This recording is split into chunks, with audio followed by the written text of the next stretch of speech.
Noong September 1, 1939, umatake ang Germany sa Poland at doon nagsimula ang apoy ng World War II.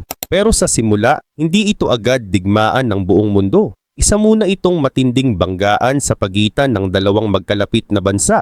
Matapos maging malaya ang Poland noong 1918, itinakda ng Treaty of Versailles ang mga border ng bansa. Isa itong kasunduan matapos ang unang digmaang pandaigdig na nagtakda kung saan magsisimula at magtatapos ang bawat bansa sa Europa. Gayunman hindi agad natigil ang karahasan. May mga sagupaan pa laban sa ilang rehiyong dating sakop ng Germany hanggang 1921. Sa silangan naman napilitan ng Poland na makipagdigma sa Soviet Russia at natapos lang yon sa parehong taon. Ngunit hindi nasiyahan ng Germany at ang Soviet Union sa bagong ayos ng mapa. Pareho nilang tinitingnan ang bagong republika ng Poland bilang peking bansa na bunga lang ng sistemang Versailles, isang sistemang ayaw nilang pareho. Kaya kahit nag-sign na ang Poland ng mga kasunduang non-aggression, una sa Moscow noong 1932 at isa pa sa Berlin noong 1934, palabas lang pala yon. Sa likod pala nito, pareho na pala silang may balak. Para kay Adolf Hitler, kailangan nilang palawakin ang kanilang lupain papuntang silangan. Tinatawag niya itong Lebensraum o espasyo para sa mga Aleman. Gusto rin nilang bawiin ang mga lupang kinuha ng Poland matapos ang 1919. Samantala, si Joseph Stalin naman na pinuno ng Soviet Union ay may sariling layunin. Sabi ng ilang historiador, gusto niyang bawiin ang mga dating teritoryo ng Tsarist Empire. Sabi naman ng iba, gusto lang niyang itulak palayo ang border ng Russia para mas ligtas sila. O baka gusto lang niyang samantalahin ang bawat pagkakataong makakuha ng lupa. Ano man ang totoo, itinuturing ng mga Soviet ang mga mamamayan ng Poland bilang kaaway. Sa panahon ng Great Terror noong 1937 hanggang 1938, libu-libong ethnic Polish sa loob ng USSR ang pinatay o ikinulong. Pagdating ng 1938, inangkin ng Germany ang bahagi ng Czechoslovakia matapos ang Munich Agreement, isang kasunduang pinayagan ng Britain at France para hindi na raw magdigmaan, ngunit kapalit ay pagsuko ng teritoryo kay Hitler. At pati ang Poland nakisawsaw din at kinuha ang maliit na parte ng Czechoslovakia. Sa pahintulot naman ito ng Germany. Sa panahong iyon, akala ng mga leader ng Warsaw ang pinakamalaking banta ay mula sa Soviet Union, hindi sa Germany. Pero matapos ang Munich, lumipat ang tingin ni Hitler sa Poland. Nagsimulang ipilit ng German Foreign Minister Joachim von Ribbentrop ang tinatawag niyang German-Polish question. Ibig sabihin, gusto nilang bawiin ang Free City of Danzig, isang dating teritoryo ng Germany na ngayon ay pinangangasiwaan ng League of Nations at pinapatakbo ng Poland. Inakusahan din ng Berlin ng Warsaw na hinahadlangan ng pagdaan ng mga Aleman papunta sa East Prussia, isang province ng Germany na hiwalay sa mainland. At para lalong maging magulo, naghasik ng kaguluhan ng mga lokal na partidong Nazi sa Danzig. Ang gobyernong Polish naman sa ilalim ni Prime Minister Felician Składkowski ay napilitang humingi ng tulong sa France at Britain. Nangako ang dalawang bansang ito na ipagtatanggol ang Poland sakaling lusubin sila ng Germany. Ngunit kahit may ganoong pangako, alam ng mga Polish generals na malapit na ang panganib. Ayon kay Marshal Edward Reed Smigli, pinuno ng militar ng Poland, gagawin namin ang lahat para maiwasan ang digmaan. Pero kung pipilitin ng Germany na sakupin ang Danzig, lalaban kami. Kahit nag-iisa, ang buong bansa mula lalaki hanggang babae ay handang ipagtanggol ang kalayaan ng Poland. Ayon kay Pekalkiewicz, page 49. Sa kabilang panig, hindi naniniwala si Hitler na tutuparin ng Britain at France ang kanilang mga pangako. Pero ayaw rin niyang maipit sa dalawang kampo ng digmaan, kanluran at silangan. Kaya naghain siya ng kakaibang offer sa dating kaaway, ang Soviet Union. Bagaman magkasalungat ang ideolohiya ng Nazis at Soviets, ang una ay pasista, ang pangalawa ay komunista. Pareho nilang gusto baliktarin ang kaayusan sa Europa at palawakin ang kani-kanilang imperyo.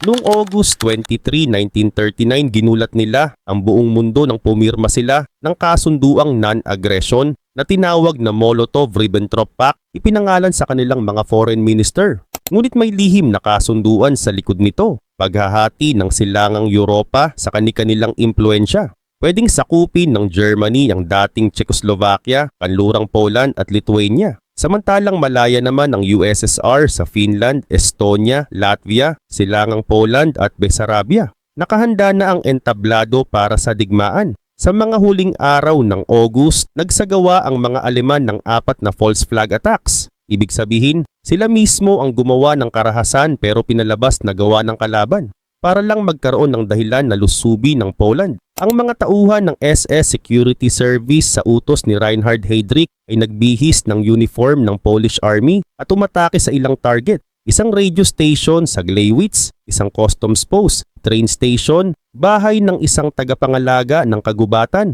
at ilang lugar pa. Dala nila ang 4 na bilanggo mula sa Sachsenhausen concentration camp at isang lokal na simpatyador ng Poland. Pinatay nila ang mga ito. Binihisan ng uniform ng Polish Army at kinuhanan ng litrato bilang ebidensyang peke na di umano'y umatake ang Poland. At sa sandaling iyon, nakahanda na si Hitler. Ang dahilan ay gawa-gawa, pero ang digmaan na si Siklab ay magiging totoo at magpapabago sa buong mundo. Sa kabila ng mga peking insidenteng ginawa ng Germany para palabasing sila ang biktima, hindi na iyon mahalaga. Ang tunay na layunin, ang pananakop sa Poland ay tuloy-tuloy na. At heto na nga, tinawag ng mga Aleman ang kanilang operasyon na Case White, ang detalyadong plano ng pagsalakay mula sa North at South. 2 hukbong Aleman ang dadaan sa Danzig Corridor at tutungo sa Warsaw mula sa East Prussia, habang 3 hukbo naman mula sa South ang aakyat papunta rin sa kabisera at sa lungsod ng Lviv na tinatawag ngayon na Lviv sa Ukraine. Pinayagan din ng Slovak state na kakampi ng Germany na gamitin ng mga Aleman ang kanilang teritoryo bilang daanan. Kasama rito ang libu-libong armored divisions, mga tangke at truck na mabilis gumalaw at sinusuportahan sila ng Luftwaffe, ang Air Force ng Germany. Layunin ng plano na palibutan at pigilan ang mga Polish Army sa kanluran ng Vistula River. Para rito, nagtipon ng Germany ng halos 1.5 milyon na sundalo, mahigit 3,200 armored vehicles at 2,000 eroplano. Karamihan sa kanilang 2,000 tanks ay maliliit na Panzer I at Panzer II. Pati ilang modelong galing sa Czech at tanging 300 tanks lang ang modernong uri, Panzer III at Panzer IV. Sa kabuuang 50 divisions, 6 lang ang armored, 4 ang motorized at ang natitira ay gumagamit pa rin ng mga kabayo para sa transportasyon. 3 division mula sa Slovakia ang sumama sa paglusob. Sa kabilang panig may humigit kumulang 1 million Polish troops na binubuo ng 38 infantry divisions, isang motorized unit at 11 cavalry brigades. Mayroon silang mga 1,100 armored vehicles, pero karamihan dito ay luma at maliit. Kulang din sila sa anti-tank weapons at mahina ang Air Force na may humigit kumulang 750 lumang eroplano, ayon kay Pekalkiewicz page 84. Dahil sa payo ng Britain at France, ipinagpaliban ng Poland ang full mobilization dahil baka raw magmukhang sila ang unang nag-uusig ng giyera. Kaya nang dumating ang September 1, kalahati lang ng kanilang mga sundalo ang nasa tamang posisyon. Mahirap ang desisyong kailangang gawin ng Polish High Command. Kung ifo-focus nila ang puwersa sa isang lugar, mapapabayaan nila ang ibang rehiyon. Pero kung hahatiin nila ito sa buong hangganan, magiging sobrang nipis ng depensa. Sa huli pinili nilang ipagtanggol ang buong border. Umaasang tatagal sila ng sapat para makagalaw. Ang mga kakamping Pranses na nangakong aatake 15 days pagkatapos nilang magsimula ng mobilization. Madaling araw ng September 1, pinalabas ni Adolf Hitler na ang Polish Army daw ang unang nagpaputok sa teritoryo ng Germany. Sinabi niyang gumaganti lang sila sa pag-atake. Ngunit ang totoo, ang Germany ang unang lumusob. Libu-libong sundalo, tangke at eroplano ang sabay-sabay na tumawid sa hangganan. Ang mga tank division ay mabilis na sumulong para wasakin ang depensa at palibutan ng mga mababagal na Polish troops, habang ang mga eroplano ng Luftwaffe, kabilang ang mga Ju-87 Stuka planes, mga eroplanong idinisenyong sumisid at nagbomba ng malapitan, ay umatake sa mga kampo, komunikasyon at supply lines para pahinain ang utos ng kalaban. Hindi lang militar ang tinarget, pati mga lungsod para takutin at pabagsakin ng moral ng mga sibilyan. Isa sa mga unang putok ng digmaan ay nagmula sa German warship Schleswig-Holstein na kunwari ay nasa Danzig para sa friendship visit, pero biglang nagpaputok ng mga kanyon laban sa Westerplatte Peninsula. Doon 180 Polish soldiers ang nagdepensa ng buong tapang. Bagamat napalibutan at walang tulong na darating, lumaban sila ng 7 araw bago sumuko noong September 7. Kahit mabilis na basag ang depensa ng Poland, marami pa ring unit ang matapang na lumaban. Sa Mokra, isang cavalry division ang nakapigil ng German tanks. At sa Krojanti, nagmula ang isa sa mga pinakakilalang alamat ng digmaan, ang di umano'y pagsugod ng Polish cavalry laban sa mga tangke. Ang nangyari talaga, isang grupo ng Uhlan Lancers, mga sundalong nakasakay sa kabayo na may sibat o espada, ay papunta sanang umatake sa German infantry, pero inabutan sila ng mga German tanks at pinaputukan. Maraming namatay, pero hindi totoo na sinugod nila ang mga tangke ng walang armas. Isang Italian war correspondent ang nakarinig ng kwento at ginawang dramatiko. Ginamit ito ng Nazi propaganda para ipakita ang di umano'y superiority ng kanilang teknolohiya at ang pagiging baliw daw ng mga Polish soldiers. Isa namang German reporter, si Kurt Frohwein, ang naglabas ng malinis na bersyon ng labanan. Ayon sa kanya, ito ang unang sundalong Polish na nakita ko, isang duguang nilalang, nakabaluktot sa sakit. Binuksan namin ang kanyang uniformeng basa sa dugo at binigyan siya ng tubig ng isang medic. Ngumiti siya ng bahagya at bumulong ng salitang Aleman na danke. Salamat. Pagkatapos pumikit siya magpakailanman. Ayon kay Piekalkiewicz, page 79. Habang tumatagal, nalilito na ang Polish command. Napakabilis ng mga pagbabago sa linya ng labanan, nahihirapan silang makipag-ugnayan at magbigay ng utos. Noong September 3, iniutos ni General Kasprzyki, ang Polish Minister for War, na ipagtanggol ang Warsaw hanggang sa huli. Ngunit nabigla ang mga Polish forces sa bilis ng pag-abante ng Germany. Marami sa kanilang unit ang naipit sa maliliit na pockets, mga grupong napalibutan ng kalaban. Lumaban sila hanggang sa maubos ang bullet at pagkain. Pero dahil sa walang tigil na pambobomba ng mga eroplano, unti-unti silang napilitan na sumuko. Ang Blitzkrieg o Lightning War ng Germany ay nagsimula na. Isang bagong uri ng digmaan na kasing bilis ng bagyo at mag-iiwan ng marka sa buong mundo. Habang inihahanda ng Polish Army ang depensa ng kabisera, isang balitang nagbigay pag-asa ang sumabog noong September 3, 1939. Britain at France ay formal nang nag-declare ng digmaan laban sa Germany. Maraming Polako ang naniwala. Ito na ang ating kaligtasan. Isa sa kanila si Halina Regulska na ganito ang inalala. Nagyakap kami, naghalikan, nagsayawan. Mabuhay ang England. Hindi na kami mamamatay sa di pantay na labang ito. Ilang oras lang sumunod na rin ang France. Sa Warsaw puro sigawan ng tuwa at parada. Ayon kay Bowler, page 110. Ngunit ang inasahang French offensive ay magsisimula pa raw makalipas ang 2 linggo. Sa panahong iyon, mabilis na lumusob ang Germany. September 6, walang labang nakuha nila ang Krakow at pagdating ng September 8, narating ng kanilang mga tangki ang labas ng Warsaw pero hindi pa sila nakapasok. Ayon sa isang ulat ng German Army, walang saysay subukang pasukin. Pinayagan ng brigada na umatras. Dahan-dahan paatras ang mga tangke habang pinoprotektahan ng isa't isa ng putok. May mga sundalong nagpanik at hinarangan nila ang daan ng mga tangke. Maraming nagtamo ng sugat, marami rin ang naiwan at hindi nakarinig ng utos na umatras. Ayon kay Perlman, page 308. Noong September 9, naglunsad ng malawakang counterattack ang mga Polish forces sa kanluran ng Warsaw. Kilala ito bilang Battle of the Bzura. Layunin nilang itulak pabalik ang mga Aleman at pigilan ang pagkubkob sa kabisera. Ito ang pinakamatinding labanan sa buong kampanya. Dahil dito napilitan ng mga Aleman na ilipat ang ilang tropa mula sa Warsaw, kaya may ilang unit ng Poland na naka-escape papasok sa lungsod.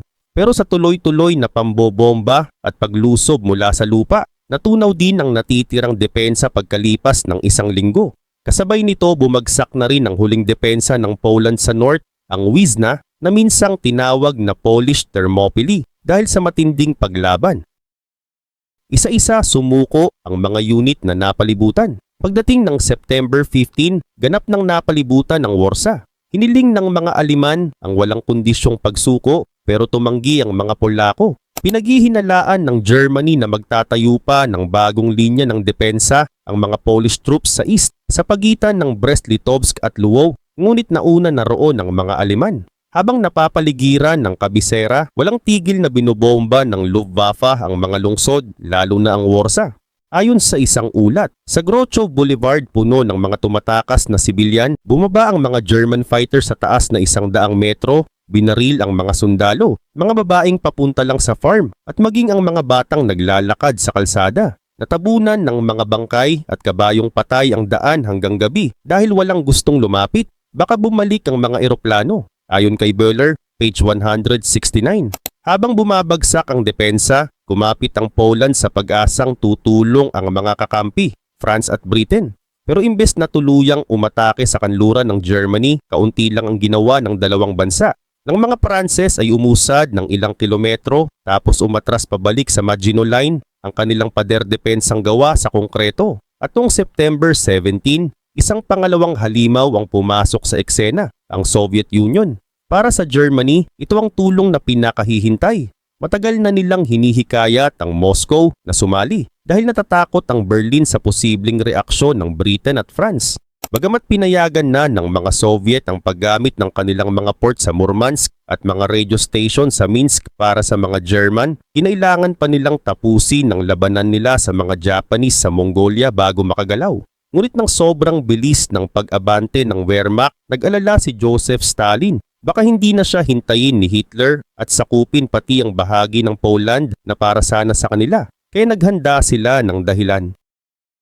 Isang liham ang ibinigay ni Vyacheslav Molotov, ang foreign minister ng USSR, sa embahador ng Poland sa Moscow. Wala na ang gobyerno ng Poland at hindi na gumagana ang estado, kaya't kailangang protektahan ng Soviet Union ang mga Ukrainian at Belarusian citizens na naiwan sa kanilang awa ng tadhana. Ayon kay Kochansky, page 77, sa katotohanan buo pa ang gobyerno at militar ng Poland. Patuloy silang lumalaban, pero hindi iyon mahalaga sa plano ng Moscow. Dalawang Red Army fronts ang sabay na tumawid sa hangganan. May 470,000 soldiers, mahigit 4,000 tanks, 5,500 artillery at 2,000 aircraft. Ang humaharap sa kanila, 350,000 Polish troops. Marami rito ay mga reserbistang kulang sa armas at bullet. Maraming Polish soldiers ang hindi agad nakapaniwala. Akala nila tutulungan sila ng mga Soviet laban sa mga Aleman. Tulad ni Janusz Bardak na nagsabi, biglang may nag-ilaw ng flashlight sa mukha namin,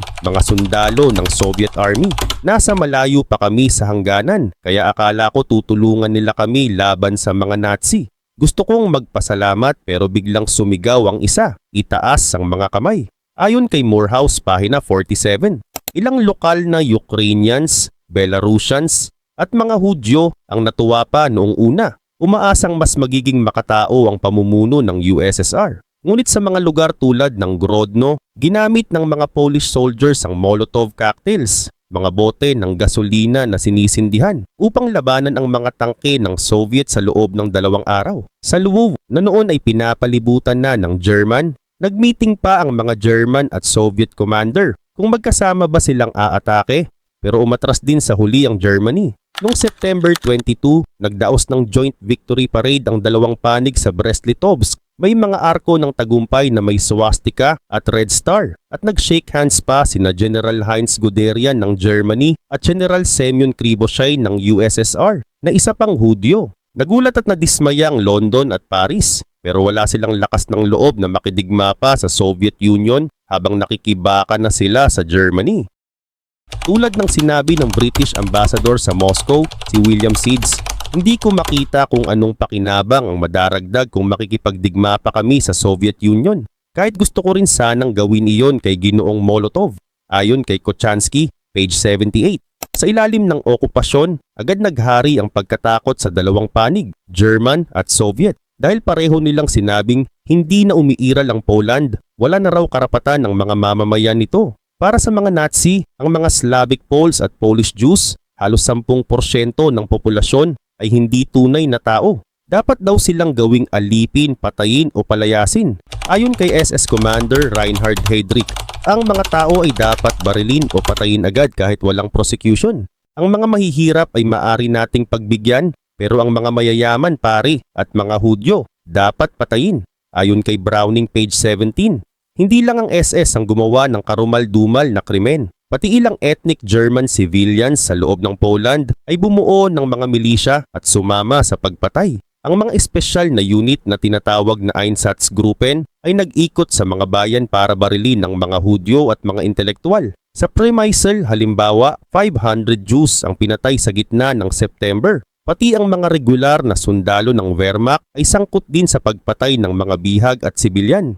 Ayon kay General Franz Halder, malinaw na sa umpisa pa lang na ang layunin ng digmaan ni Hitler ay hindi lang pananakop, kundi paglipol.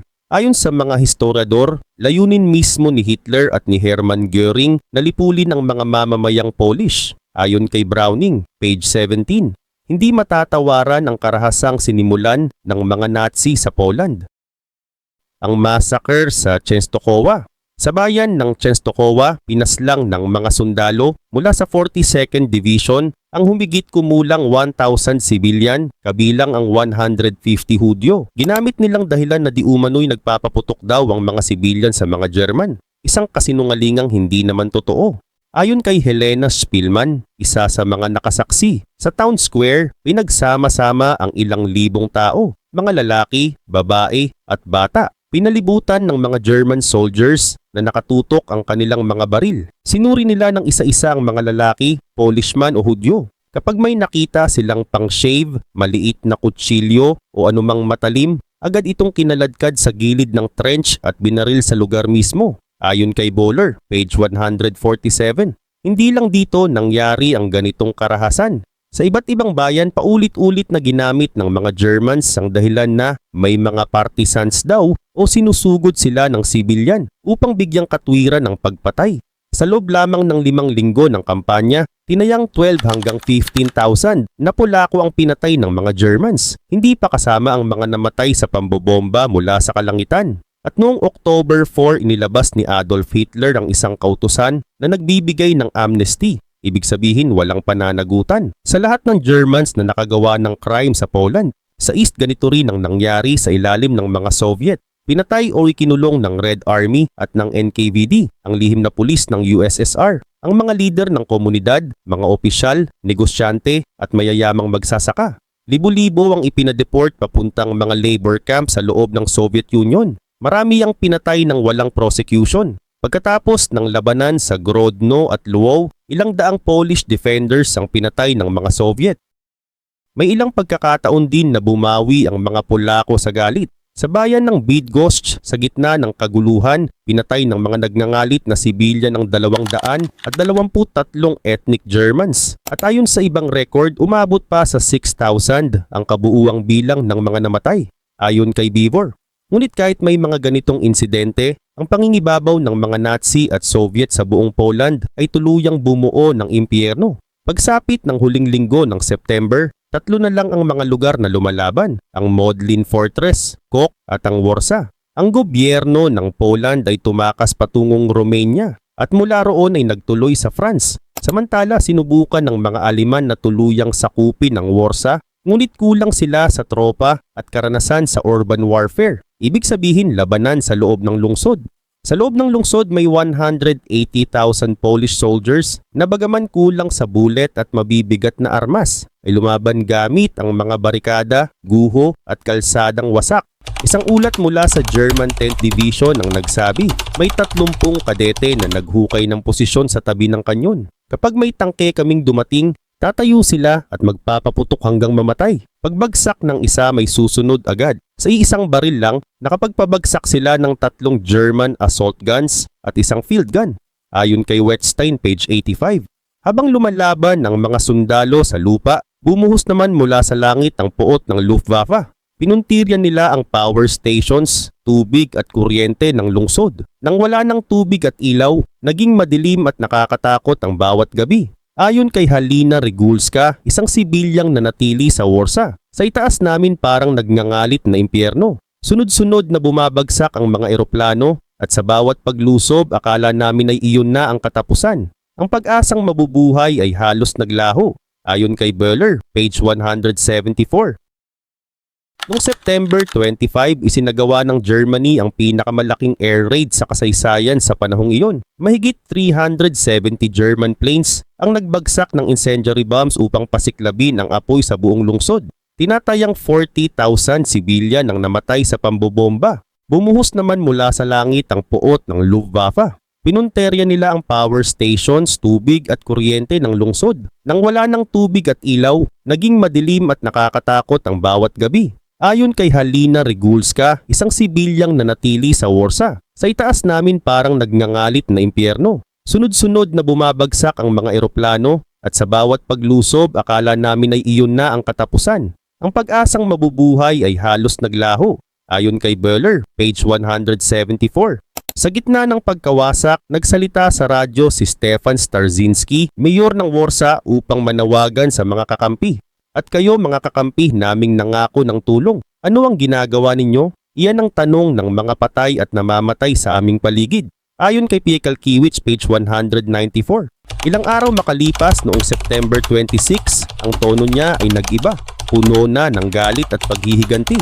Sa huling pagkakataon, tinatawagan ko ang aming mga kakampi. Hindi na ako humihingi ng tulong. Huli na para dyan. Ang hinihiling ko ngayon ay paghihiganti para sa mga simbahan na ginawang abo, para sa luha at dugo ng mga inosente, para sa mga namatay sa apoy at sa mga nasakal sa ilalim ng guho.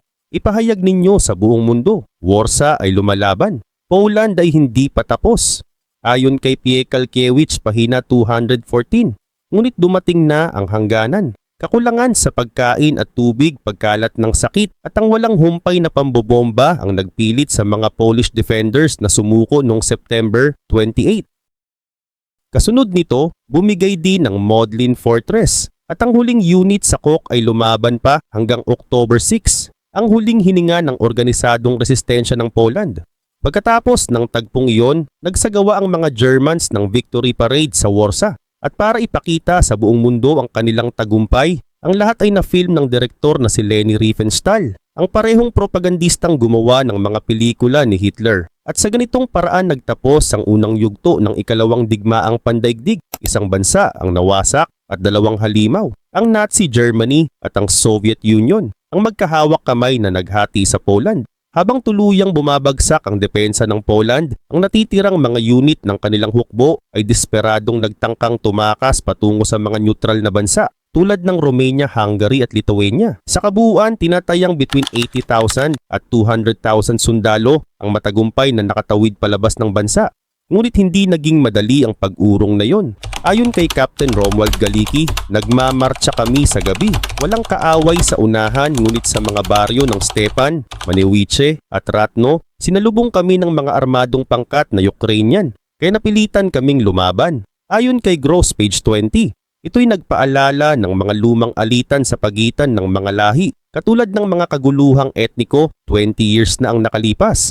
Formal nang natapos ang kampanya sa Poland. Ang Nazi Germany at Soviet Union ay kapwa nagtagumpay sa kanilang layunin. Mismong si Joseph Stalin ang nagsabi, ang ating pagkakaibigan ay pinagtibay sa dugo. Sa mga sumunod na linggo, muling inayos ng dalawang diktador ang kanilang mga sona ng kontrol. Mas pinalawak ng Germany ang bahagi nitong teritoryo sa Poland kapalit ng pagbibigay ng mas maraming raw materials mula sa USSR na kailangan para sa nalalapit na labanan sa France at Britain. Sa kabilang banda, pinayagan ng mga Germans na mapasama sa sakop ng Soviet Union ang Lithuania. Agad namang inalok ng Moscow sa mga Lithuanian ang lungsod ng Vilnius na tinanggap naman ng kanilang gobyerno. Isang maliit na bahagi ng Poland ay ibinigay din ng Germany sa kanilang kakampi na Slovak state. Ginamit ng Nazi propaganda ang mabilis na panalo sa Poland bilang patunay umano ng di mapipigilang lakas ng kanilang Wehrmacht, ang opisyal na tawag sa armed forces ng Germany. Dito nagsimulang mabuo ang alamat ng Blitzkrieg o Lightning War, isang mabilis, sabay-sabay na pag-atake sa kalangitan at lupa. Ngunit sa katotohanan, maraming general ng Germany ang naniniwalang hindi pa handa ang kanilang hukbo.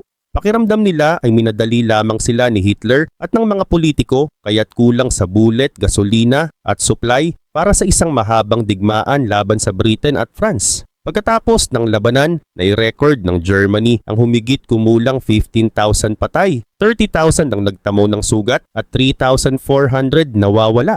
Nawala rin nila ang 217 tangke, halos 10% ng kabuuan. Sa panig ng Red Army, May 750 patay at 1,800 ang injured. Ngunit para sa Poland, ang kabayaran ay mas mabigat. Between 70 at 120,000 patay, 130,000 ang injured, 700,000 binihag ng mga Germans at 220,000 nakuha ng mga Soviet. Bukod pa rito, between 100 at 200,000 sibilyan ang napatay sa loob lamang ng ilang linggo. Ngunit ang tunay na bangungot ay ngayon pa lang magsisimula. Dahil matapos masakop, ang Poland ay magiging eksperimentong larangan ng dalawang pinakamarahas na rehimeng nakita ng daigdig, ang Nazi Germany at ang Soviet Union. At diyan nagtatapos ang kwento ng paglusob sa Poland noong 1939. Ang unang apoy na nagsimula ng ikalawang digmaang pandaigdig. Isang bansang pinilas sa gitna ng mapa, ngunit hindi kailanman sumuko sa diwa ng kalayaan.